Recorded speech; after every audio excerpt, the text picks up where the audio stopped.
Hello everyone, তোমাদের সাথে আজকে একটা আমি মিনি ব্লগ শেয়ার করছি। তো আমি ঘুরতে গেছিলাম ওড়িশা, ভুবনেশ্বর স্টেট মিউজিয়াম। তো এটা খুবই সুন্দর, মাত্র 20 টাকায় এন্ট্রি ফ্রি। আর হচ্ছে তোমার লাগেজ রাখারও বিশেষ ব্যবস্থা আছে এখানে। মানে তুমি যদি মনে করো যে তুমি লাগেজ রেখে ভেতরে যাবে, ঘুরতে যাবে, কোনো প্রবলেম নেই, যেতে পারো। লাগেজ রাখার জন্য কোনো এক্সট্রা চার্জ লাগে না। আর এটা স্টেশন থেকে হাঁটা পথে মাত্র 5 মিনিট লাগে, মানে খুবই কাছে। যদি মনে করো যে তোমাদের ট্রেন লেট আছে, তো এখানে ঘুরে যাবে, তো অবশ্যই তোমরা এখান থেকে ঘুরে যেতে পারো। অপরূপ সুন্দর, মানে এতটা সুন্দর, সব সৌন্দর্য হয়তো ক্যামেরায় ধরা সম্ভব হয় না, কিন্তু তোমরা এখানে আসলে পাগল হয়ে যাবে, এতটাই সুন্দর।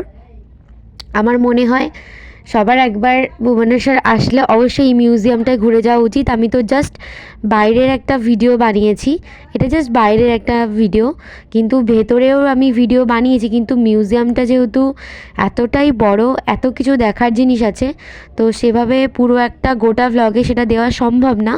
তাই জন্য আমি চাইছি ছোট ছোট ক্লিপ করে তোমাদের ভিডিওগুলো শেয়ার করব। তো তোমাদের যদি ভিডিওটা ভালো লেগে থাকে তাহলে অবশ্যই লাইক করে দিও, কমেন্ট করো আর শেয়ার করো। আর কমেন্ট করে জানিও যে তোমাদের কেমন লাগলো। আর তোমরা যদি কেউ ঘুরতে গিয়ে থাকো এখানে, সেটাও আমাকে কমেন্ট করে জানিও। তো আমার চ্যানেল এসবি গ্রেট, সবাই সাবস্ক্রাইব করে দিও। তো টাটা বাই। তোমাদের ভিডিওটা ভালো লেগেছে কিনা আমাকে কমেন্ট করে জানিও।